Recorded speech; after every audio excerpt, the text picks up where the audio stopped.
ദൈവത്തിന് സ്തോത്രം. ഈ നല്ല പ്രഭാതത്തിൽ ദൈവം നമ്മെ അനുഗ്രഹിക്കട്ടെ. ഒരിക്കൽ കൂടെ തിരുവചനത്തിൻ്റെ നന്മകൾ പ്രാപിക്കേണ്ടതിന് കർത്താവിൻ്റെ കരങ്ങളിലേക്ക് നമ്മെ തന്നെ ഏൽപ്പിച്ചു കൊടുക്കാം.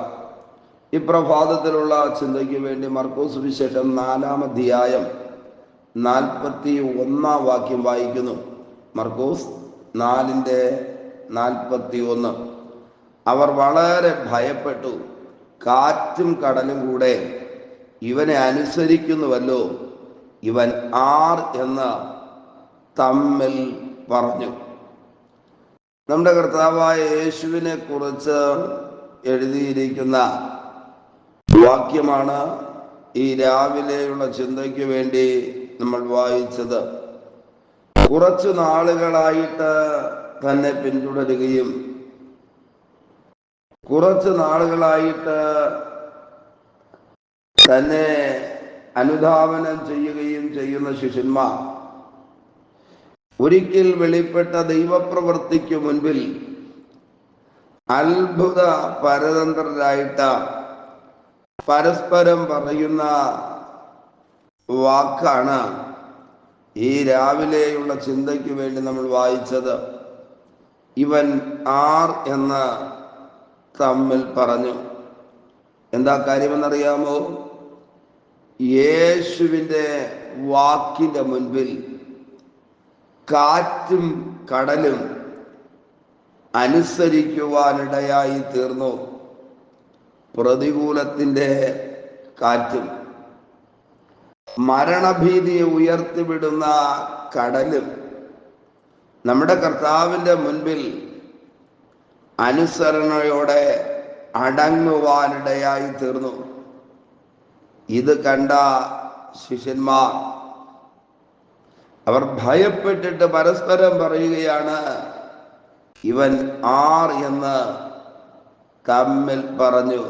പ്രിയരെ, ഈ വാക്യം വായിക്കുമ്പോൾ ഒരു സത്യം നമുക്ക് മനസ്സിലാകും. വാക്കുകൾ കൊണ്ട് കാറ്റിനെയും കടലിനെയും അനുസരിപ്പിക്കുവാൻ തക്കവണ്ണം അധികാരമുള്ളവനാണ് നമ്മൾ ആരാധിക്കുകയും സേവിക്കുകയും ചെയ്യുന്ന ദൈവമെന്ന്. ജീവിതയാത്രയ്ക്ക് നേരെ പ്രതിസന്ധികൾ ഉയർത്തിക്കൊണ്ട് ലക്ഷ്യസ്ഥാനത്ത് എത്തുവാൻ അനുവദിക്കത്തില്ലെന്ന് പറഞ്ഞ് ഇന്ന് രാവിലെ അടിച്ചുയരുന്ന കാറ്റിനെ ശാന്തമാക്കുവാൻ കരുത്തുള്ള ദൈവത്തെയാണ് നാം സേവിക്കുന്നതെന്ന് മറന്നു പോകരുത്. മുക്കിക്കൊല്ലുമെന്ന് പറഞ്ഞ് തിരമാലകൾ ഉയർത്തി പടകിനകത്തേക്ക് വെള്ളം ഇരച്ചു കയറി പ്രതിസന്ധികൾ രൂക്ഷമായി തീർന്നപ്പോൾ വാക്കുകൾ കൊണ്ട് ആ പ്രതിസന്ധികൾക്ക് പരിഹാരം കൊടുക്കുവാൻ കഴിവുള്ളവനാണ് യേശു. ഇന്ന് രാവിലെയും ഏതെങ്കിലുമൊക്കെ നിലകളിൽ മുൻപിലേക്ക് വിടത്തില്ല എന്ന് പറഞ്ഞ് ഭയാനകമായ കാറ്റും മരണത്തിന്റെ കടലും ഒരുമിച്ചിളകി തകർക്കുവാൻ ജീവിതത്തിന് നേരെ ആഞ്ഞു വരുന്നെങ്കിൽ ഈ രാവിലെ മറക്കരുത്, നമ്മളിൽ വസിക്കുന്ന കർത്താവ്, നമ്മോടുകൂടെയുള്ള യേശു ഈ രാവിലെയും നമ്മോട് കൂടെ ഇരിക്കുന്ന ദൈവം കൈകാര്യം ചെയ്യുവാൻ കരുത്തുള്ളവനാണ്. മർക്കോസ് സുവിശേഷം 4-ാം അധ്യായം 33 തുടങ്ങി താഴോട്ട് വായിക്കുമ്പോൾ ഒരു വലിയ സംഭവത്തിന്റെ ആരംഭമാണ് നമുക്ക് കാണുവാനായി കഴിയുന്നത്. 33, 34, 35 വാക്യത്തിനകത്ത് പറയുന്നു, സന്ധ്യയായപ്പോൾ നാം അക്കരയ്ക്ക് പോക എന്ന് യേശു അവരോട് പറഞ്ഞു. ശിഷ്യന്മാർ വളരെ ഉത്സാഹത്തോടെ സന്തോഷത്തോടെ തങ്ങളുടെ പ്രാണനാഥനായ യേശുവും ഒരുമിച്ച് അക്കരോട്ടുള്ള പ്രയാണം ആരംഭിക്കുവാനിടയായി തീർന്നു. എന്നാൽ അധികം സമയം നിലനിൽക്കാതെ ആ ഉത്സാഹവും സന്തോഷവും എന്നേക്കുമായി അസ്തമിക്കുവാനിടയായി തീർന്നു. കാരണം ഒരിക്കലും പ്രതീക്ഷിക്കാത്ത പ്രതിസന്ധികളിലേക്കായിരുന്നു അവരുടെ പ്രയാണം. പ്രിയരെ, ആരംഭം കൊള്ളാമായിരുന്നെങ്കിലും, തുടക്കം സന്തോഷമായിരുന്നെങ്കിലും, മുൻപിലേക്ക് പോകുവാൻ കഴിയാത്ത പ്രതിസന്ധികൾ ജീവിതത്തിന് നേരെ അടിച്ചു കയറി നിരാശയോടും ഭാരത്തോടും ഇന്ന് പ്രഭാതത്തിൽ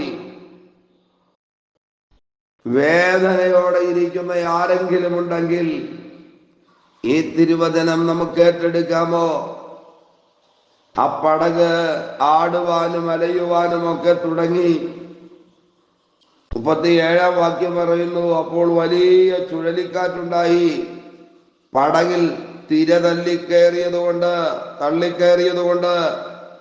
അത് മുങ്ങുമാറായി.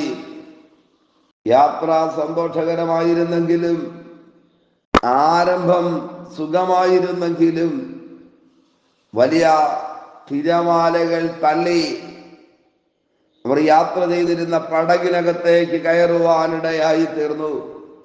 പ്രതീക്ഷിക്കാത്ത പ്രതികൂലങ്ങൾ, പ്രതീക്ഷിക്കാത്ത സങ്കടങ്ങൾ, പ്രതീക്ഷിക്കാത്ത വേദനകൾ ജീവിതത്തെ തകർത്തെറിഞ്ഞെങ്കിൽ, തരിപ്പണമാക്കിയെങ്കിൽ, ഈ രാവിലെ അരുമനാഥന്റെ ഇടപെടലുകൾ വിഷയങ്ങൾക്കകത്ത് വെളിപ്പെടുന്ന നല്ല ദിവസമായി തീരട്ടെ. ആമേൻ. ബൈബിൾ പറയുന്നു, അവർ യേശുവിനെ വിളിക്കുകയും യേശുവിനോട് തങ്ങളുടെ അവസ്ഥ വിശദീകരിക്കുകയും ദൈവമുഖത്തേക്ക് നോക്കുകയും ചെയ്തു. പ്രതികൂലങ്ങളുടെ നടുവിൽ, പ്രശ്നങ്ങളുടെ നടുവിൽ, ആവശ്യങ്ങളുടെ നടുവിൽ ദൈവമുഖത്തേക്ക് നോക്കുന്നവരുണ്ടെങ്കിൽ, പ്രാർത്ഥിക്കുന്നവരുണ്ടെങ്കിൽ, ഒരു വിടുതലിന് വേണ്ടി കൊതിക്കുന്നവരുണ്ടെങ്കിൽ, ഈ വചനത്തിനകത്ത് നിന്ന് ഞാൻ പറയാം, യേശു എഴുന്നേറ്റു. ഇന്ന് രാവിലെ നമ്മുടെ ജീവിതമാകുന്ന പടകിൽ രക്ഷകനായ യേശു എഴുന്നേൽക്കുന്ന, വിടുതലിന്റെ നായകനായ യേശു എഴുന്നേൽക്കുന്ന, അത്ഭുത മന്ത്രിയായ യേശു എഴുന്നേൽക്കുന്ന നല്ല പകലായി തീരട്ടെ.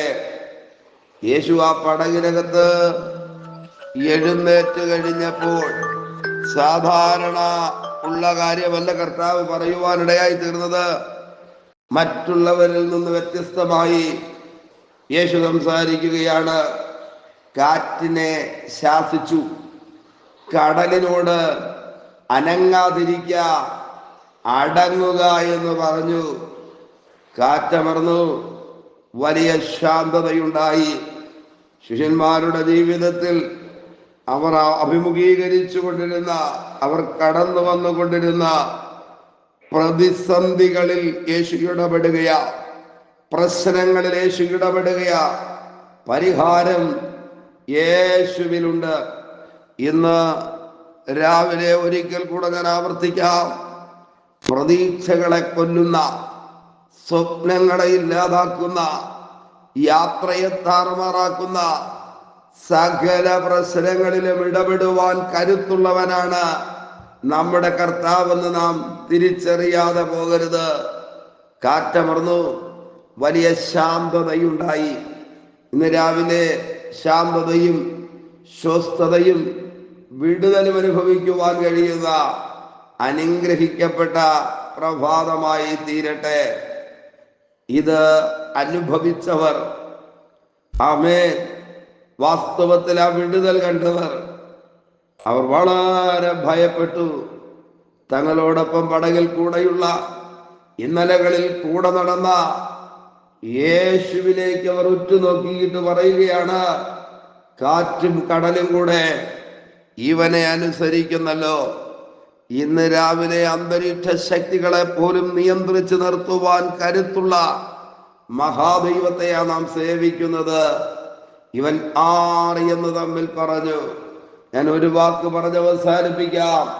ലോകത്തിൽ ആർക്കും ചെയ്യുവാൻ കഴിയാത്തത്, ലോകത്തിൽ ഒരു നേതാവിനും ചെയ്യുവാൻ പറ്റാത്തത്, ലോകത്തിലൊരു മനുഷ്യനും ചെയ്യുവാൻ കഴിയാത്തത് ഈ പ്രഭാതത്തിൽ യേശുവിന് ചെയ്യുവാൻ കഴിയും.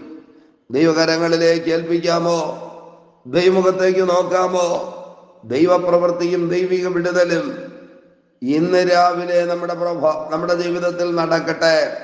ഇതൊരു വിടുതലിന്റെ പ്രഭാതമായി തീരട്ടെ. ഈ ദിവസത്തിന്റെ അനുഗ്രഹത്തിന് വേണ്ടി ഒന്നിച്ച് ദൈവത്തോട് പ്രാർത്ഥിക്കാം. പരിശുദ്ധനായ ഞങ്ങളുടെ നല്ല ദൈവമേ, സ്വർഗസ്ഥ പിതാവേ, ഈ വിലയേറിയ പ്രഭാതത്തെ ഓർത്ത് ഞങ്ങൾ ഒരുമിച്ച് ദൈവത്തോട് പ്രാർത്ഥിക്കുന്നു. കരുണയുള്ള ദൈവത്തിന്റെ കരം ഈ പ്രഭാതത്തിൽ ഞങ്ങൾക്ക് വേണ്ടി നീട്ടുന്ന വിശ്വസ്തതയ്ക്കായി സ്തോത്രം. ഈ തിരുവചനം കേട്ടുകൊണ്ട് പ്രാർത്ഥിക്കുന്ന മുഴുവൻ പേരെയും ദൈവം അനുഗ്രഹിക്കണമേ. ബലമുള്ള കരങ്ങളിൽ വഹിക്കും, നന്മകളെ കൊടുക്കും. അധികാരമുള്ള യേശുവിന്റെ നാമത്തിൽ പിതാവേ, ആമേൻ, ആമേൻ. Okay, God bless you. ദൈവമായ കർത്താവ് എല്ലാവരെയും ധാരാളമായി അനുഗ്രഹിക്കട്ടെ. ആമേൻ, ആമേൻ.